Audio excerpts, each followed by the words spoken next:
Welcome to another episode of What Are You Reading? What Are You Writing? Thank you for joining us today. I am your host, Karen E. Osborne, and this is a space where we bring authors and creatives together to talk about books, which we love talking about. My guest today is Marisa Dondlinger. And she is and her middle name is Ray, which was my mother's name. So and Marisa, you write under Marisa Ray? I do. Yeah. Okay. So that's how you're going to find her. Yes. Uh, so she is the author of Gray Lines, and her latest, which drops in 2 days from today, is Come and Get Me. When Vanessa kidnaps her ex-lover's newborn baby, some might call her evil. Those who know her story might call her justified. Well, that's intriguing. Hopefully. So it's so nice that we're able to air this just a couple of days before your book comes out. That's so exciting.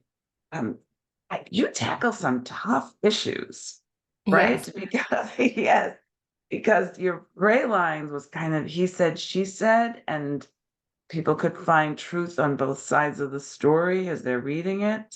And exactly. then this one, we have somebody doing something evil, but maybe not. Yes. Maybe not. Maybe it's a rescue. So that what kind of inspires you to dig into, you know, complex and somewhat dark topics? Yeah, I love like addressing relationships, whether those relationships are between a married couple, mother-daughter, between friends, because I always find it so interesting that everyone has their own truth, their own way of experiencing the world. And I like to bring those truths to life, even with the people that we love. And I want to expose those complications that we have with each other. And I try to do it with a lot of empathy and understanding where each person is coming from. One of the books you didn't mention, one of my first ones was Open, and it was about a couple that after several miscarriages and losing babies decided to have an open marriage. And so again, it's a very complicated issue, but I wanted to bring to light where they were both coming from on that. And same thing with the teenage sexual assault. Each person went away from that experience with vastly different feelings. One person was sky high, the other person was traumatized. And now we have the kidnapping of a baby. And the idea is that most people would never justify that. But Vanessa was put in a situation where she felt like she had to take revenge. Not that I'm justifying it, but I'm just saying if you read the book. And so I love putting these people in these stressful situations and seeing how they react. There's obviously a place for like romance and everything tied with a nice bow, but my experience of life hasn't been that way. And so I like to see myself reflected on the page and see those complicated thoughts and how I negotiate the problems in my life. Yeah, that sounds very exciting and very intriguing. So tell us about what's the setup for Come and Get Me? What's the Sure. premise? Yeah. Yeah, like you said, it's whether the kidnapping can be justified. And the backstory to that is Vanessa met August and she fell madly in love with him. They had amazing conversations, amazing sex, just laughing, fun, right? It's too good to be true. She finds out that he's married to Cassidy. And when Vanessa falls pregnant with his baby, August makes all sorts of promises like, I'll leave Cassidy if you abort this baby. You just need to give us time Mm. together. And she does. She gets the abortion, and lo and Mm. behold, he breaks up with her. And so at that point, she decides to exact her revenge because she realizes he never loved her. He was just in it for the sex, for the thrill, whatever. And she lost her baby. And after recently losing her mother, she feels very untethered. And so the story starts essentially at the kidnapping of the baby. And the book takes place over 48 hours.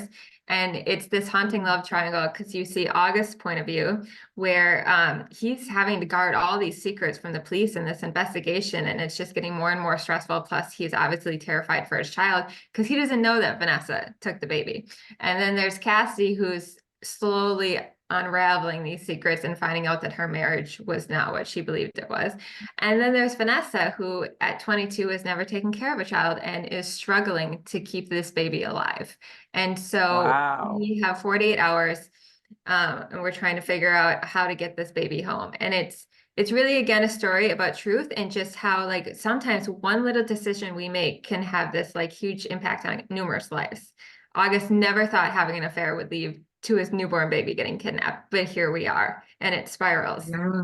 Yeah, wow. That sounds like a really fast-paced book and very Yes. intriguing and exciting. That sounds like one of the things that happens to me when I do these interviews is my to read book pile gets higher and higher It's a because I good and meet a these, bad thing. right? You meet great authors with great books. So I hope you're intrigued as well out there. Um, so what do you like about Vanessa? Is she your main character? Is Vanessa the main Yes, character? she's probably the Yeah, main, although it's really like all all three characters three. get a lot of airtime. Actually, August probably gets the least amount of airtime because he's pretty much a pretty despicable person. So he's He's hard not a to good guy. justify. But there are good things. I do believe he's a good father. But on Vanessa, what do I like about her? I love that she is spontaneous. I love that she wears her feelings on her sleeve. I love that she wants to experience life to the fullest. On the negative side, she she doesn't she needs to grow up. I mean, she's very young. She needs to Mm, mature. She needs to start thinking through consequences. She just, she sees the guy, she wants him. She wants that relationship immediately. She sees the baby. She wants that baby. It's just mm, everything with her. There's no thinking three steps down the line. It's like me, me, me. Um, so yeah. yeah, So how about Cassidy? What do you love about Cassidy? I think that Cassidy is a great mother. I think that she is a great person. Um, she she is the type of person that feels like she's giving all the time, but I also think that she was somewhat self-involved and that she didn't even realize that her marriage for years, even though that there were several clues, she didn't realize that her marriage wasn't as fulfilling on both ends because she was getting what she wanted out of it, which was a stable marriage, which was being a mother, which was support for the career that she was trying to launch. So I don't think that she was as invested in that relationship. So her lack of awareness is probably her downfall. Yeah, yeah, wow. They sound like really um, interesting characters. So we're just days away from your launch, right? Do you have cool things planned? What do you have planned?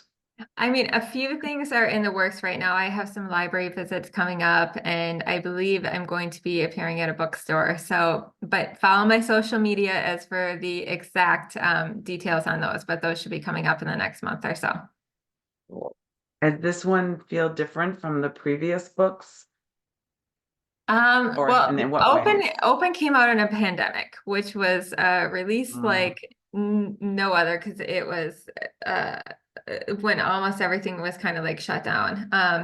And so there was no event, there was no talking at libraries, there was no going to bookstores, it was just nothing. So that was a very strange experience, kind of a little bit of a letdown, trying to get the word out there. And then the last one was better. Like I had a launch event, we did the libraries, appeared on the news, all that kind of stuff. And so this one, I should feel like more comfortable, but I don't think you ever get 100% comfortable. It's kind of like you're putting your heart out there, like, hey, I spent like a year and a half writing this, and do you want to buy it?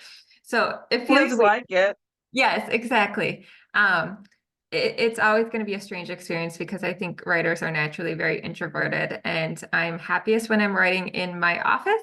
And then, like I said, going out is a little bit harder for me. So Yeah, I think yeah. I'm better at it. As we get traction, right? Yes. As we have these experiences. Yeah, my Tangled Lies, my second novel came out in the middle of the pandemic. Okay. And that was just hard. It was hard work. Yeah, I agree with that. So you said you took a year and a half pretty much for the whole Yeah. process, right? Writing, getting it out. Yeah. Are you in the middle, beginning, thinking about a new project? So I'm in the first draft. I'm like near the end of the first draft. I would say like start of part three. It's going to be another thriller, and it really dives into reality fame and influencer culture. It's about a couple that met on a pseudo type bachelor show, and they come off of it, and they're this beloved couple. But as they're torn more into this reality fame and this influencer life, we see as it kind of unravels them. And the idea is the truth that people are putting out on social media doesn't reflect the truth that they are having behind closed doors. So they're seen as one couple here, but behind doors, they're completely different. And it's ultimately going to come to a point where one of them dies. So Oh, yeah, it's a it's lot. not, that wasn't a spoiler, was it? No, no, you'll know. It's one of those where the prologue starts where the person's dead and the partner finds them. You don't know who's dead though. That's the spoiler. You don't know which side of the couple. And then you flip back and we see their love story from when they met on the show, and we go forward to how one ends up dying. So we'll see if I can pull it off. Sounds very, very cool. I like it. I like it. So, well, there have been authors and books that have influenced you as you think about how you write your thrillers and the approach you take. Are there any books that stand out or authors that stand out? I think my favorite author that's made the biggest impact on me is Jennifer Weiner. And I've read Mm, every single one of her books from Good and Bad and forward.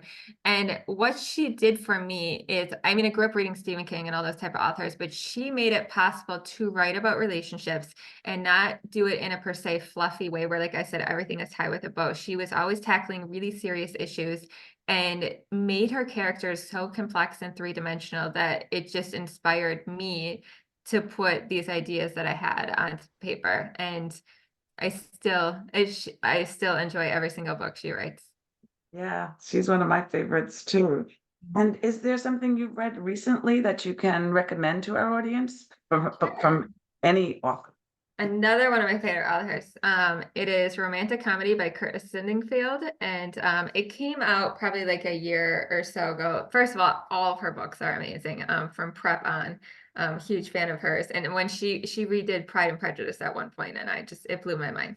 But this book was really amazing because it is a kind of like a romance, which she doesn't do a lot of, but her dialogue is just so incisive and her observations are just spot on.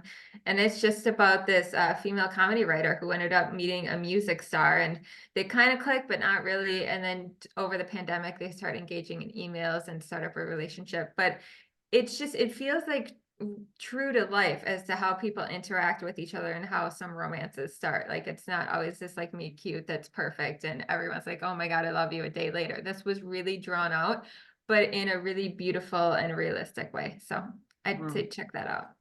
that sounds very good. Thank you.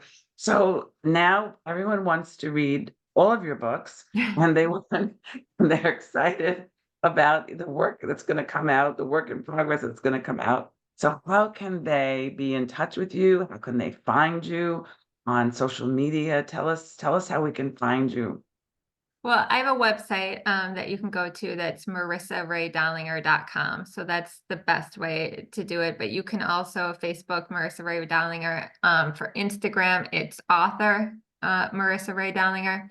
So all three of those ways would be a great way. Yeah. And Ray is RAE. Yes. Okay. All right.